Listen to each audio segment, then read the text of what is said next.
तो शुरू करते हैं। हमारा एटॉमिक स्ट्रक्चर का लेक्चर नंबर 1 है। डेट डाल दो, लेक्चर नंबर 1। मैंने जैसे तुम क्लास में कहा है पर्टिकुलर क्लास में लेक्चर 1 लेक्चर 2 है आपने मेंशन करना है, ठीक है। तो ये लेक्चर 1 है। लेक्चर 1 में हमारे पास सबसे पहला टॉपिक रहेगा क्या, डाल्टन एटॉमिक थ्योरी है। एक्चुअली हुआ क्या है, ये बहुत पुराना कॉन्सेप्शन है, आपके पास एक थियरी है ना, जो 1808 में जॉन डाल्टन ने दी, ठीक। तो हम मूव करेंगे कि 1808 में जब जॉन डाल्टन ने जो आपके पास थियरी दी, उससे मॉडर्न एटॉमिक स्ट्रक्चर के कॉन्सेप्ट, मॉडर्न एटॉमिक मॉडल पे हम कैसे पहुंचे हैं, ठीक है। तो उस पूरे कॉन्सेप्शन में जो आपके पास है ना इम्प्रूवमेंट दी गई है ना, उस इम्प्रूवमेंट के लिए जो पर्टिकुलर जो भी एटॉमिक मॉडल आएंगे हम उसके बारे में बात करेंगे एटॉमिक स्ट्रक्चर। ये जो आपका चैप्टर है इसका एक सबसे है ना इंपॉर्टेंट पार्ट है आपका डिफरेंट मॉडल्स ऑफ एटॉम, ठीक है। तो हम एक हिस्टोरिकल बैकग्राउंड से मूव करते हुए आपके पास मॉडर्न आपके पास है ना modern concept of atomic model के ऊपर बात करेंगे, ठीक है। तो सबसे पहले हम बात करेंगे डाल्टन एटॉमिक थ्योरी की। ये थ्योरी दी गई थी 1808 में, किसने दी, जॉन डाल्टन, ठीक है। इसके कुछ एक पोस्टुलेट है। तो पोस्टुलेट समझते हो, वर्ड पोस्टुलेट। पोस्टुलेट का मतलब होता है कि कुछ बातें इसने कही जिसका इसके पास एक्सपेरिमेंटल प्रूफ उस टाइम तक नहीं था। Is that clear? दोस आपके सन those things are called postulates. Is that clear? तो पहला पोस्टुलेट आ जाता है आपके पास कि एलिमेंट्स और मैटर भी is made up of smallest individual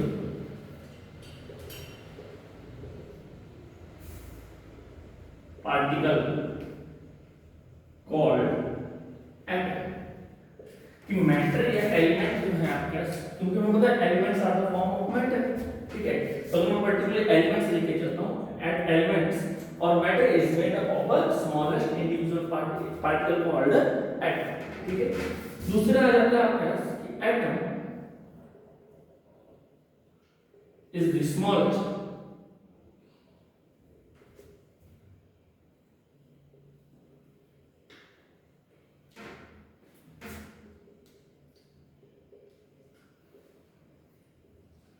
atom is the smallest fundamental particle which deals या which participate in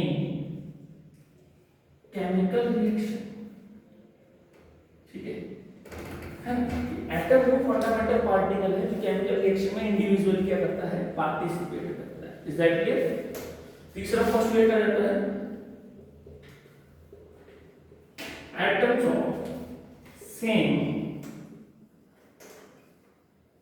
elements are same in all aspects, ठीक है। whereas atoms of different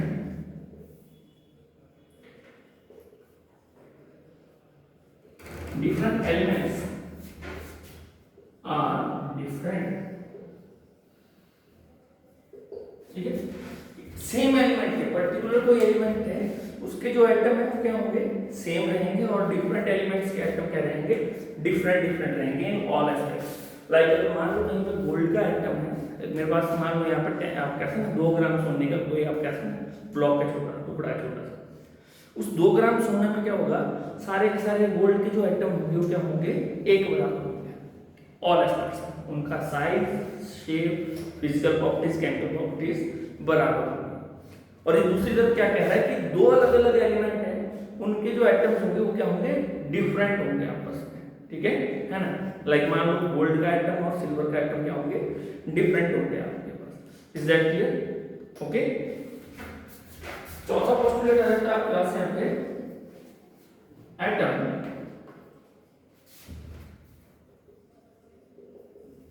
neither created nor destroyed in any chemical reaction, कि atom को आप ना तो बना सकते हो ना ही डिस्ट्रॉय कर सकते हो आपके पास, ठीक है, एक पॉस्टुलेट याद है, जल्दी से नोट करो फिर आगे चलो।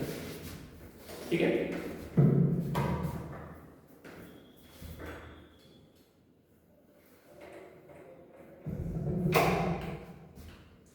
ठीक है, नोट कर लिया। तो अब हम बात करेंगे बेटा, ये था ओल्ड कंसेप्शन। हालांकि अगर हम बात करें मॉडर्न सिनेरियो में, यहाँ पे आपको बहुत सी चीजें दिखेंगी जो ऐसे ही नहीं है। लाइक अगर हम बात करते हैं, ये कहता है कि एटम जो है आपके पास, है ना, एक एलिमेंट के जो एटम है वो सभी आपके एक्स में क्या है, बराबर। बट अब हमें पता है कि एक ही एटम्स के आपके पास कुछ आइसोटोपिक फॉर्म्स भी होती हैं, है ना। तो जब ये बात हो रही थी उस टाइम पे ये चीजें डिस्कवर्ड नहीं हुई थी। ठीक है, तो अभी हम वो मान के चल रहे हैं। ठीक है, धीरे धीरे हम बात करेंगे कैसे डिस्कवर। ठीक है, तो यहां से टर्म आ जाती है कि Dalton's atomic theory can explain law of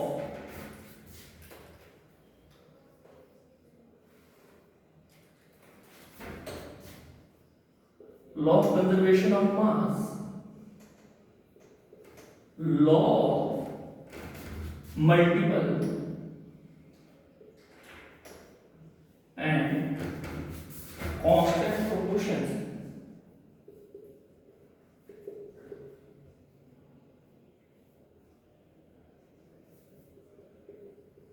ठीक है, तो आप कैसे, जो हमें पता है आपके पास है ना, लॉज है आपके पास, उनको भी एक्सप्लेन करता है। ठीक है, लाइक इसके लिए मैं एक एग्जांपल दे रहा हूँ। हमने एक टर्म पढ़ी कि atom can neither be created nor be destroyed in a chemical reaction which resemble with law of conservation of mass, है ना।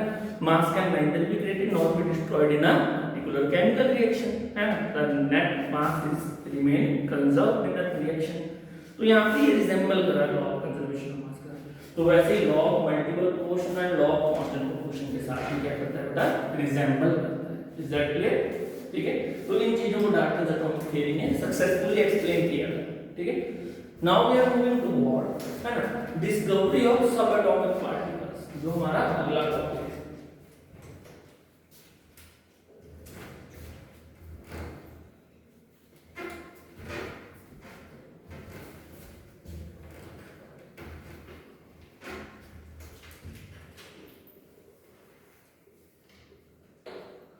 Discovery of subatomic particles. ठीक है, अब यहां पे अगर हम बात करते हैं, है ना, धीरे धीरे क्या हुआ, सब एटॉमिक पार्टिकल्स मतलब एटम के अंदर कुछ एक पार्टिकल्स हैं, उनकी डिस्कवरी होना शुरू हो गई। ठीक है, तो इसमें सबसे पहला आ जाता है आपके पास डिस्कवरी ऑफ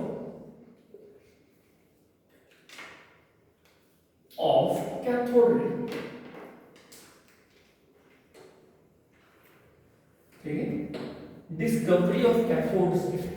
ठीक है, तो ये डिस्कवरी हुई थी बेटा आपके पास 1856 में। ठीक है, अब होता क्या है, एक एक्सपेरिमेंट आता है डिस्चार्ज ट्यूब एक्सपेरिमेंट। ठीक है, अगर हम बात करते हैं, ठीक है, तुमने इस डायग्राम को प्लॉट करना है, प्लॉट करो, तुम्हारी मर्जी है, नहीं करना है कोई इशू नहीं। ठीक है, मैं यहाँ पे आपके पास एक्सपेरिमेंट बात कर रहा हूँ। डिस्चार्ज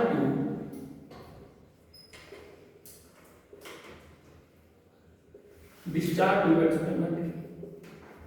ठीक है, तो हुआ क्या, धीरे धीरे अगर हम बात करते हैं, आपके पास 1850 1845 के बाद एक सिनेरियो चल पड़ा जहां पे डिस्चार्ज ट्यूब एक्सपेरिमेंट बहुत ज्यादा हो रहे थे। ठीक है, तो पर्टिकुलर ऐसे ही एक डिस्चार्ज ट्यूब एक्सपेरिमेंट में हुआ क्या, मैं यहाँ पे पहले डिस्चार्ज ट्यूब कर लेता हूँ।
ठीक है। तो नेगेटिवली चार्ज आपका इलेक्ट्रोड है, this one is called cathode, ठीक है। इसको पॉजिटिवली चार्ज इलेक्ट्रोड को कहेंगे एनोड। और यहाँ पे बेटा वेरी हाई पोटेंशियल बैटरी है आपके पास। अगर हम बात करते हैं 30,000 अप्रोक्सीमेट 30,000 आता है वोल्ट की आपके पास, क्लियर हो गई। और अंदर क्या है, वैक्यूम लाइक कंडीशन है, ठीक है। डिस्चार्ज ट्यूब, ये वैक्यूम पंप है और यहाँ पे आपके पास क्या है ना, डिस्चार्ज ट्यूब में कोई भी गैस नहीं है, ठीक है। ये आ गया कैथोड आपके पास, ये क्या आ गया आपके पास एनोड। जैसे ही अगर हम देखते हैं आपके पास इस डिस्चार्ज ट्यूब में, तो हम क्या करते हैं, हाई पोटेंशियल बैटरी के साथ जनरेट करते हैं। तो हमें क्या करता है बेटा, यहाँ पे ठीक है एनोड की डायरेक्शन मैं क्या कर देता हूँ, यहाँ पे जिंक सल्फाइड की कोटिंग कर देता हूँ,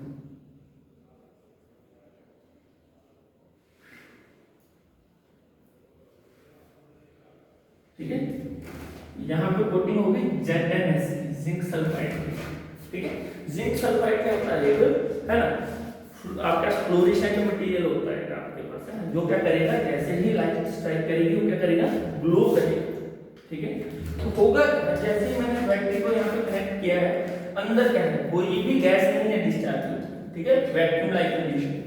तो जैसे ही आपके पास यहाँ पे क्या कर देते हैं बेटा, इसको आपका साइड टेंशन बैटरी के साथ कनेक्ट करते हैं, यहाँ से कुछ रेज जो है आपके पास कर देती हैं कैथोड से एनोड की तरफ, आपके पास क्या कर देती है, आपके पास मूव करना शुरू कर देती है। अब ये जो रेज है हमें दिखती नहीं, ठीक है, ये क्या है आपके पास, है ना। अगर हम बात करें आपके पास इनविजिबल रेज है, ये हमें दिखेंगी नहीं, बट हमें यहाँ ये जो जिंक सल्फाइड की जो आप कहते हैं, यहाँ पे क्या दिखेगा, ग्लो दिखेगा, ठीक है। मतलब यहाँ पे हमें चमक दिखेगी, ग्लो दिखेगा।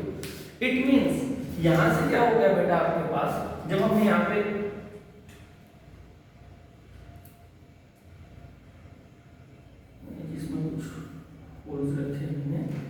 जब यहाँ से कुछ रेज पास की, ठीक है, तो यहाँ से क्या करेंगे, कैथोड से कुछ रेज डायरेक्टली एनोड की तरफ मूव कर रही हैं, और यहाँ पे क्या कर रहा है, एनोड की तरफ यहाँ पे क्या कर रहा है बेटा, ग्लो दिख रहा है।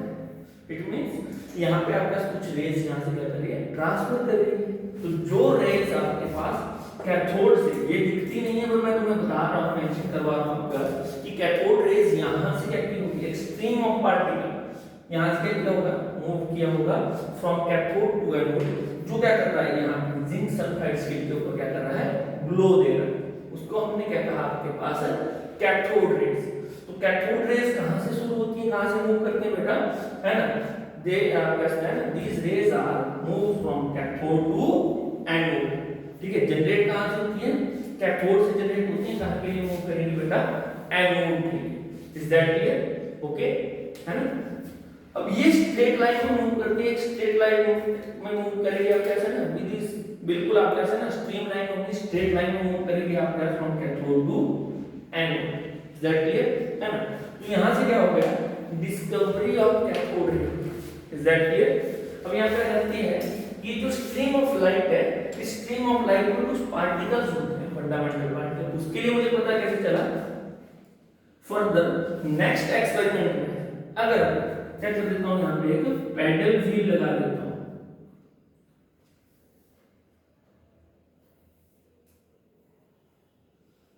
एक पैडल व्हील है। जैसे अभी मैंने यहाँ पे क्या किया, बैटरी को कनेक्ट किया, यहां से क्या करेगा, एक बीम ऑफ पार्टिकल स्ट्राइक की, है ना, ठीक है, जो यहां फॉल की, और उसने क्या कर दिया, इस व्हील को रोटेट करना शुरू कर दिया। क्या कर दिया, रोटेट करना शुरू कर दिया, ठीक है। अब देखो मैंने क्यों कहा कि ये बीम ऑफ पार्टिकल है, अगर मान लो बीम ऑफ लाइट होती, कोई पार्टिकल नहीं होता, तो ये पैडल व्हील मूव नहीं करता। इट मींस इस रे में क्या है, कोई पार्टिकल है जो कैथोड से एनोड की तरफ मूव कर रहा है। It means cathode ray possess particle, है ना, उसके पास कुछ मास है, कैथोड रे पोजेस मास, है ना। तो यहाँ से बीम ऑफ लाइट, जो बीम ऑफ आपका लाइट स्ट्राइक हुई थी यहाँ से कैथोड रे की, उस पैडल व्हील के ऊपर स्ट्राइक की, और ये पैडल व्हील क्या कर गया, मूव करना शुरू कर दिया। जैसे ही पैडल व्हील मूव करना शुरू हुआ, तो यहाँ पे एक चीज दिखती कि कैथोड रे जो है उसके पास कुछ एक मास है। Is that clear, that's why I called a beam of particle, ठीक है, मैंने बीइंग ऑफ पार्टिकल वर्ड क्यों यूज किया, क्योंकि जब मैंने ये पैरेलल व्हील यहाँ पे मेंशन आपके पास प्लॉट किया कि आपके डिस्चार्ज ट्यूब में, तो क्या करेंगे, रोटेट करना शुरू करेंगे। तो इस वजह से अभी अगर मान लो मैं धूप में चल रहा हूँ, सनलाइट मेरे ऊपर से मेरे सिर के ऊपर पड़ रही है, तो मुझे चोट थोड़ी लग रही है, पर अगर पत्थर गिरेगा तो चोट लगेगी। क्यों? क्योंकि उसका कुछ मास है। तो वह यहाँ पे वही कॉन्सेप्ट है। अगर सिर्फ लाइट होती तो ये पार्ट, ये जो आपके पास पैडल व्हील है, ये रोटेट नहीं करना था, पर अगर ये पैडल व्हील रोटेट कर रहा है, इट मींस ये जो आपके पास कैथोड से जो रेज जनरेट कर रही है, उन कैथोड रेज के ऊपर क्या है, कुछ मास है, और आपके पास उस अगर मास है तो उसको हम क्या कहेंगे, कोई कैथोड रे का पार्टिकल है, यहाँ से कैथोड रे पार्टिकल मूव कर रहा है। Is that clear? तो ऐसे ऐसे फर्दर एक्सपेरिमेंट से हमें पता चला कि कैथोड रेज की कुछ एक प्रॉपर्टीज के बारे में। ठीक है, तो हम बात करें क्या क्या प्रॉपर्टीज ऑफ कैथोड रे के बारे में। ये मैं हेडिंग डाल रहा हूं,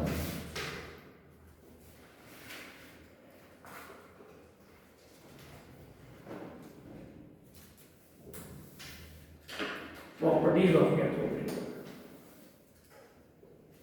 ठीक है, अब यहां ध्यान रखना बेटा, पहली बात क्या, cathode rays move from cathode to anode, है ना,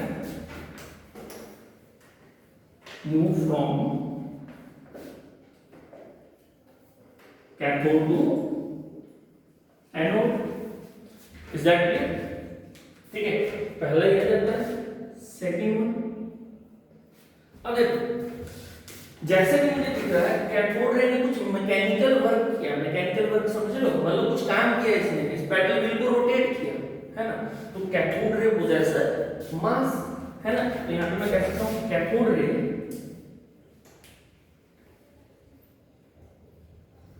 हैविंग मास। ठीक है, ये रही डन।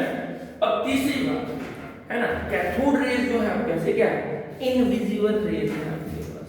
ठीक है, कैथोड रे क्या है, इनविजिबल रेज है। क्लियर होगी चीज। चौथी बात जो है आपके पास यहाँ पे, जैसे ही मैंने यहाँ पे एनोड की साइड में आपके पास है ना देखा, तो यहाँ पे क्या होगा, थोड़ी सी हीट जनरेट होगी। It means cathode rays having अब क्या हीटिंग। तो कैथोड रेज जो है आपके पास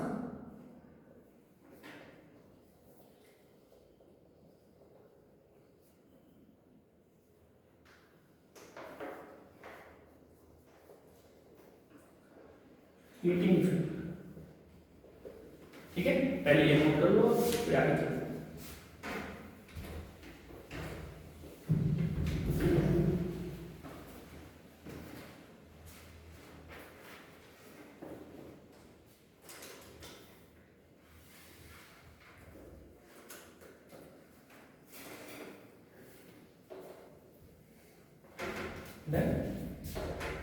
आगे चले, है ना।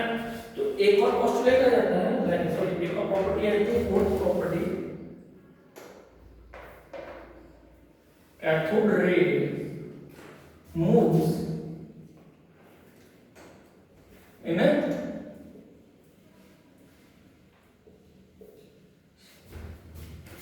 Straight line. ठीक है, स्ट्रेट लाइन एक सीधी डायरेक्शन में मूव करता है। Is that clear? ठीक है, फिफ्थ वन इज है ना, cathode rays having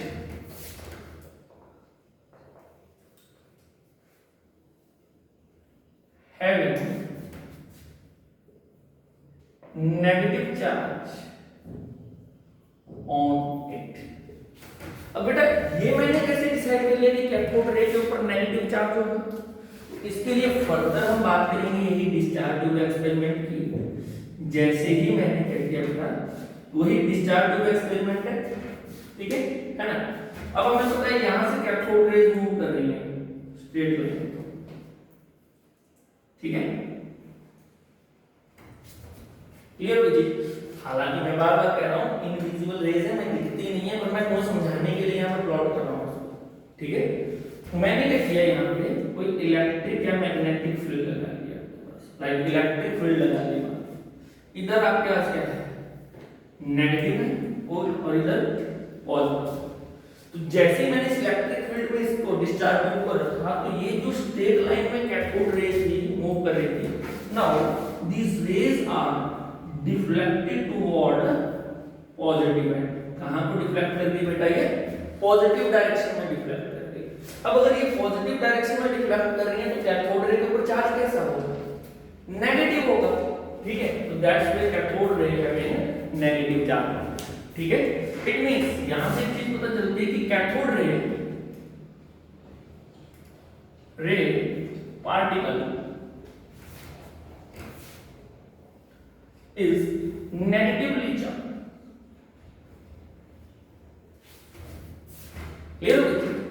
Cathode ray particle is a negatively charged. Is that clear? ठीक है। अब यहाँ पे अगर मैं बात करता हूँ बेटा for है ना cathode ray particle, for cathode ray particle, for cathode ray particle, the charge to mass ratio, charge to mass ratio is 1.76 into 10⁻11 coulomb पर kg, ठीक है। ये याद रखना charge to mass ratio. Is that clear? ठीक है। अब आपके सैंपल में बात करते हैं, पॉइंट नंबर 8 आ जाता है आपके पास, ठीक है। कैथोड रे की प्रॉपर्टी है, ठीक है। Cathode ray particle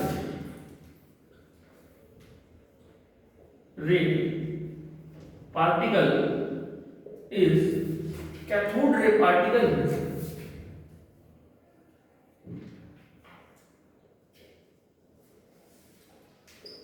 fundamental in nature. Cathode ray particle जो है वो कैसा है बेटा? फंडामेंटल है। क्यों? Because its charge to mass ratio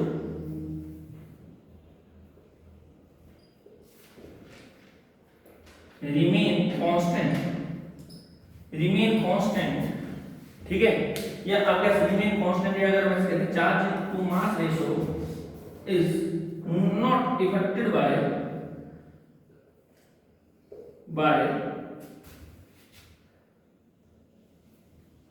nature of electrode or nature of electrode or nature of gas in discharge tube।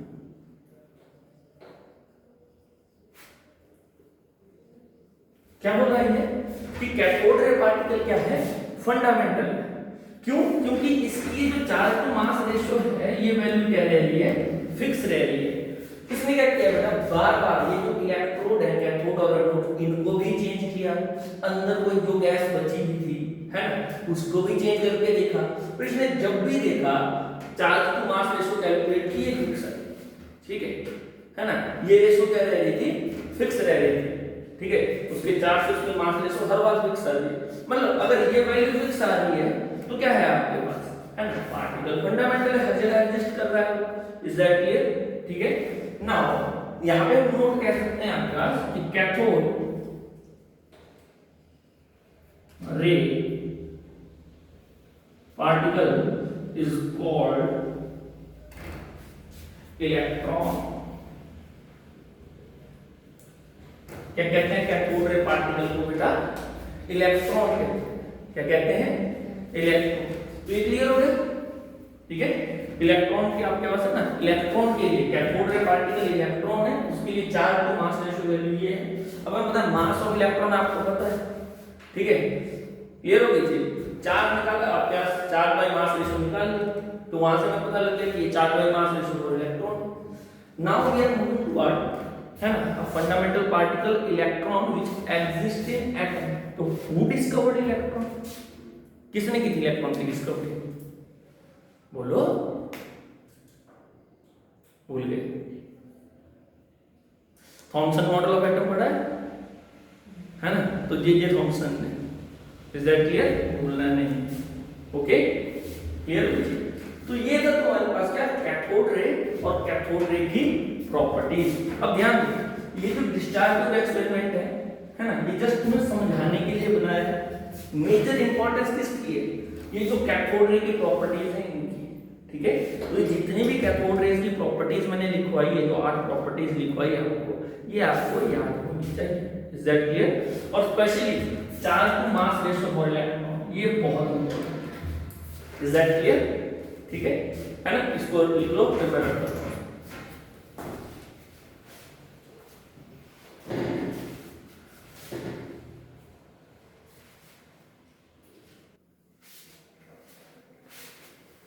Note कर लिया? अब हम बात कर रहे हैं बेटा आपके पास, है ना, डिस्कवरी ऑफ एनोड रेज। अब anode rays are also known as canal rays, ठीक है। हेडिंग डालो, discovery of anode raise.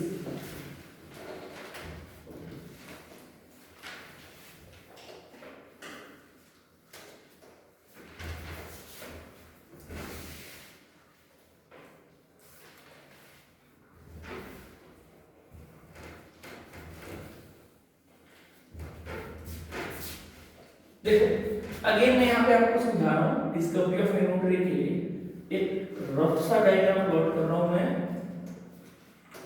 Discharge tube experiment का।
ये अगेन हमें डिस्चार्ज को बनाना है, negative charge electrode, positive charge electrode, ये कैथोड आ गया, ये आ गया एनोड, ठीक है। अब देखो अगेन वही डिस्चार्ज ट्यूब एक्सपेरिमेंट है, बट अब क्या है, इस डिस्चार्ज ट्यूब में क्या है बेटा, इसमें कुछ गैस है, ठीक है। पहले क्या था, वैक्यूम था, या वैक्यूम लाइक कंडीशन थी, गैस जो थी बहुत कम थी। अब क्या है, इस डिस्चार्ज ट्यूब में मैंने क्या कर दिया, गैस डाल दिया, ठीक है। अब हुआ क्या, अगेन जैसे ही मैंने बैटरी को कनेक्ट किया, आपको पता है कैथोड है, अब कैथोड के अंदर मैंने क्या कर दिया है, कुछ एक होल डाल दिया, इसको कहूंगा मैं परफोरेटेड, ठीक है, परफोरेटेड कैथोड, परफोरेटेड कैथोड ले लिया, ये एनोड, ठीक है। जैसे ही मैंने क्या किया बेटा, आपके पास है कैथोड रे, ठीक है, अंदर आपने कैथोड से क्या किया, कुछ किया, अब क्या इंडिविजुअल रेज पास कर रही है, ठीक है, जो हमें दिख नहीं रही है, ठीक है, क्लियर होगी चीज। कुछ अनविजुअल रेज है आपके पास, पर्टिकुलर कुछ रेज कैथोड से पास कर रही होगी, तो होगा क्या, हमने पढ़ा है cathode rays as we know that, as we know that cathode ray rays having heating effect, ठीक है। कैथोड रेज का क्या होता है, हीटिंग इफेक्ट होता है, क्लियर हो गई। अब समझो अंदर क्या है, कुछ गैस के आप कैसा ना, गैस के आइटम होंगे या गैस के मॉलिक्यूल, ठीक है। तो हुआ क्या, जैसे ही कैथोड रे यहां से कैथोड से निकली, अंदर गैस के मॉलिक्यूल के साथ क्या किया, टकराना शुरू कर दिया, ठीक है। अब एक हीटिंग एनर्जी मिल रही है, लाइक मान लो कोई गैस है मेरे पास यहाँ पे, लाइक H2 गैस मैंने मान ली, ठीक है। अगर मैंने इसको हीट किया तो कैथोड रे के तापमान से हम क्या कर देंगे, H2 मॉलिक्यूल टूट जाएगा, 2H एटम है ना, हाइड्रोजन के एटम बन गए। फर्दर अगर मैं इसको हीट किए जा रहा हूं तो क्या होगा, आयोनाइज हो जाएगा, ठीक है। तो ये क्या बन जाएगा, H+ आयन बन जाएंगे, साथ में इलेक्ट्रॉन निकल जाएंगे, यस और नो। ठीक है, तो होगा क्या, अब ध्यान दो, इलेक्ट्रॉन तो क्या कर गया आपके पास, आयनाइज हो गया आपके पास, वो तो मूव कर गया एनोड की तरफ, पर अब ये जो चार्ज आयन बचे, गैसियस चार्ज आयन बचे, ये चार्ज आयन कहां जाएंगे? Now these gaseous ion start moving from anode to cathode, होगा ऐसा या नहीं?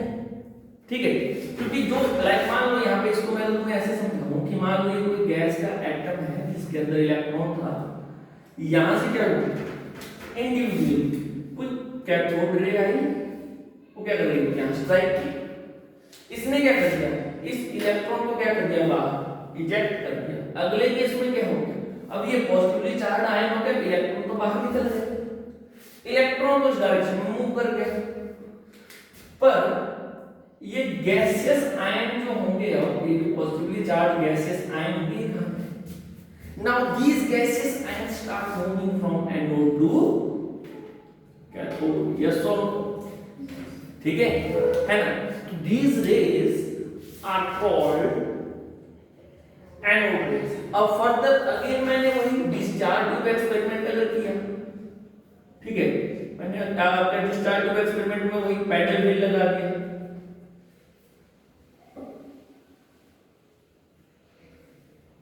तो ये पैडल व्हील क्या करेगा बेटा, मूव करेगा कि नहीं, इट मींस एनोड रे आल्सो मूव्स इन, अब लिखना शुरू कर दो, है ना, कैसे मूव करती है, स्ट्रेट लाइन में, क्लियर होगी चीज, है ना, कहां से मूव करती है एनोड रे,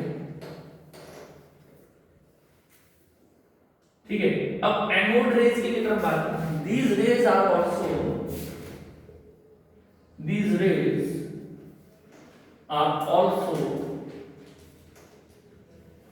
called as canal rays, ठीक है, क्लियर हो गई चीज, पहला पॉइंट तो आ गया, ठीक है ना, these rays are moved in a straight line, again straight line में मूव करती है, ठीक है। थर्ड पॉइंट, सेकंड पॉइंट जो आपके पास हुआ जाएगा, अब ये मैं नहीं लिख रहा हूं कि move in a straight line, understood है, ठीक है। सेकंड पॉइंट आ जाता है आपके पास, है ना, कि anode rays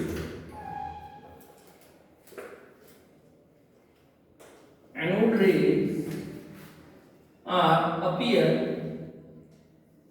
the anode rays are stars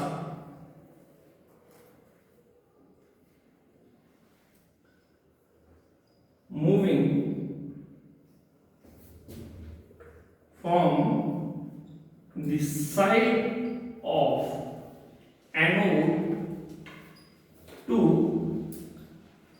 cathode, is that clear? Okay, point number 3, anode ray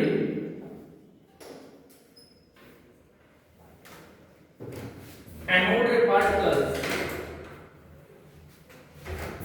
are gas ions,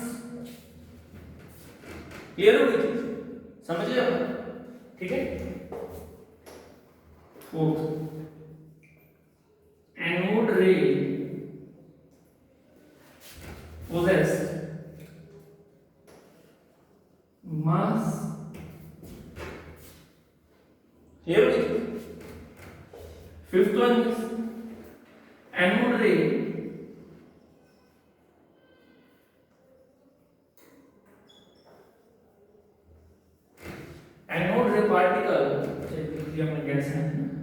particles are positively charged, ठीक है, क्लियर हो गई अगेन, है ना। अब ये कैसे पता चला पॉजिटिवली चार्ज है, अगेन इलेक्ट्रिक और मैग्नेटिक फील्ड प्लेस किया, ये कहां है बेटा आपके पास, नेगेटिव एंड की तरफ डिफ्लेक्ट किए, तो अगर नेगेटिव एंड की तरफ डिफ्लेक्ट करते हैं तो कैसे, पॉजिटिवली चार्ज रेज है आपके पास।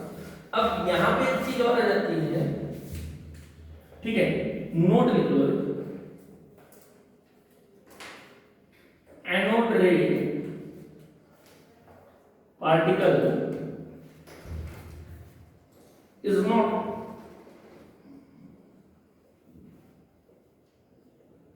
fundamental in nature, ठीक है, because the charge to mass ratio, charge to mass ratio for, because the charge to mass ratio for anode ray particle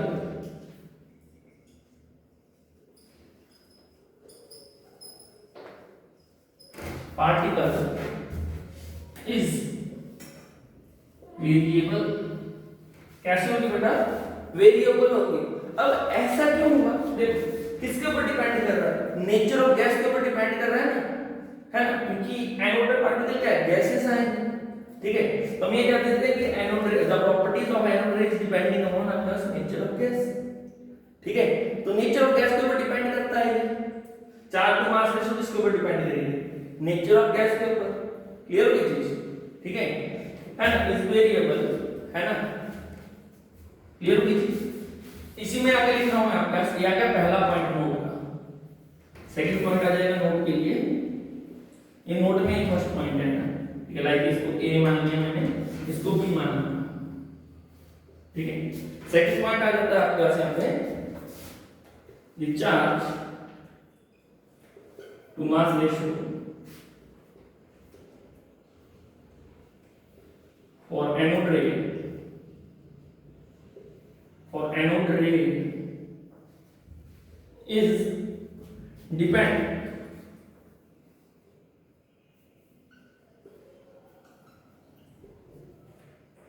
depends on the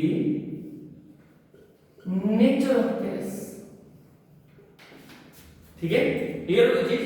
अब यहां पे जाता है for hydrogen gas, for H2 gas, ठीक है, value of charge to mass ratio is maximum, ठीक है। Charge to mass ratio की वैल्यू क्या होगी बेटा? मैक्सिमम होगी। ऐसा क्यों होगा समझो। अब वही बात है कि हाइड्रोजन जो है H2 जो है आपके पास वो टूटा किसमें पहले? H2 गैस से ये आयनाइज करके टूटी वैल्यू किसमें गई आपके पास? 2H गैस एटम में फर्दर हीट हुआ। अब ध्यान दो हाइड्रोजन जो है आपके पास, हाइड्रोजन के पास एक इलेक्ट्रॉन एक प्रोटॉन होता है ना, न्यूट्रॉन तो नहीं होता इसके, हमें पता है क्योंकि हम है ना मॉडर्न जमाने के बच्चे, ठीक है, ये चीज हमें पता है। अब अगर मान लो ये हाइड्रोजन से यहाँ पे मैंने क्या कर दिया, इसका पॉजिटिवली चार्ज गैस आयन बनाया और एक इलेक्ट्रॉन निकाल दिया इससे, तो इस H पॉजिटिव आयन के पास क्या बचा? प्रोटॉन बचा होगा या नहीं, है ना। तो इसीलिए हम कह देते हैं कि for hydrogen gas charge to mass ratio is maximum. Is that clear? Further इसने जितनी भी गैसेस यहां चेंज की सबके लिए variable charge to mass ratio की वैल्यू आई। जैसे इलेक्ट्रॉन के लिए फिक्स थी आपके पास 1.76 × 10⁻11 कूलम पर के थी आपके पास। यहां पे वो वैल्यू क्या कर दी आपके पास? वेरिएबल हो गई, वो चेंज करना शुरू कर दे। Is that clear? बट जब उसने देखा हाइड्रोजन के लिए चेक किया, सभी का डाटा जब उसने एक्सपेरिमेंटली चेक किया होगा, तो उसने देखा कि हाइड्रोजन गैस के लिए चार्ज टू मास रेशियो की वैल्यू क्या आ रही है? मैक्सिमम आ रही है। समझे बात? Is that clear? है ना, इसको नोट कर लो पहले, फिर आगे बात करते हैं।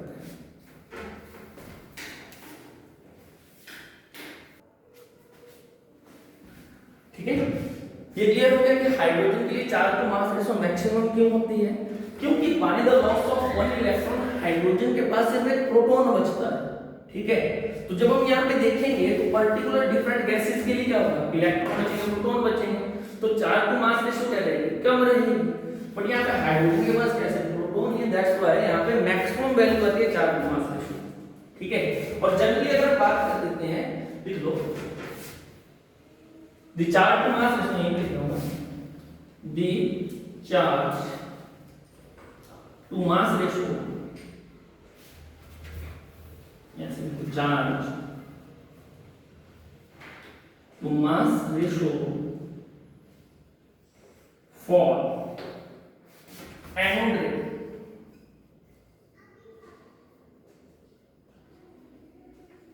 the charge to mass ratio for anode ray particle is 9.58 into 10⁸ coulomb per KG, ठीक है, ये मैक्सिमम वैल्यू, ठीक है।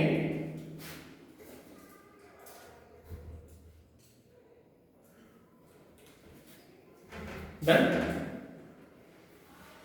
यहां तक क्लियर हो गया। अब देखो हमें ये चीज क्लियर हो गई कि कैथोड रे का पार्टिकल तो फंडामेंटल है, बट एनोड रे का पार्टिकल जो है वो क्या है, गैसियस आयन है, वो फंडामेंटल नहीं है। कैथोड रे का पार्टिकल फंडामेंटल क्यों है, क्योंकि अगर मैं इलेक्ट्रोड को चेंज कर लूं या गैस को चेंज कर लूं डिस्चार्ज ट्यूब के, उसकी value charge to mass ratio की वैल्यू क्या आ रही है, फिक्स आ रही है ना।